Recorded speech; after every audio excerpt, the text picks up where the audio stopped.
Hi hello, நான் உங்கள் டீனா. இன்னைக்கான லேட்டஸ்ட் டிவி அப்டேட் என்னன்னு தெரிஞ்சுக்க ஆர்வமா இருக்கீங்களா? வாங்க அதே ஆர்வத்தோட வீடியோக்குள்ள போலாம். இது என்ன லேட்டஸ்ட் அப்டேட்னு பாத்தீங்கன்னா, நம்ம டொயோட்டா இன்ட்ரடியூஸ் பண்ண போற சாலிட் ஸ்டேட் பேட்டரி பத்தி தான் பார்க்க போறோம். என்னடி ஏதோ உளறிட்டு இருக்கிற? சாலிட் பேட்டரியா?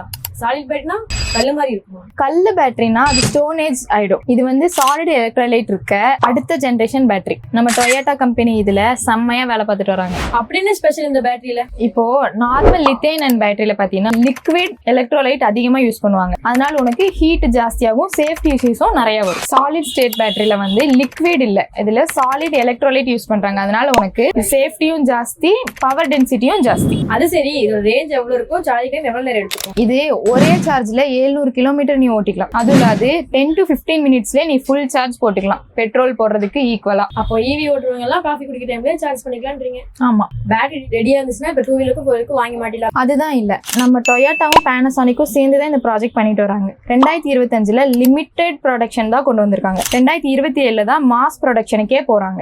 இப்போ மாஸ் ப்ரொடக்ஷனை கொண்டு வந்தா இப்பவே எல்லாத்துக்கும் யூஸ்ஃபுல்லா இருக்கும்ல. புதுசா ஒரு பொருள் லான்ச் பண்றாங்கன்னா அது கஸ்டமர் ஃபீட்பேக், அதுல ஏதாவது இஷ்யூஸ் இருக்கா, அதுல ஏதாவது டிஃபிகல்ட்டி ஃபேஸ் பண்றாங்கன்றதெல்லாம் பார்த்துட்டு தான் மாஸ் ப்ரொடக்ஷனுக்கு போவாங்க. இதெல்லாம் வந்துச்சுன்னா பெட்ரோல் பங்க்ல ஃபில்டர் காஃபி தான் வைக்கணும் போல. அதுக்குள்ள நீங்க நம்ம சேனலை சப்ஸ்கிரைப் பண்ணி இதே மாதிரி ஒரு லேட்டஸ்ட் அப்டேட்டோட நான் உங்களை வந்து சந்திக்கிறேன்.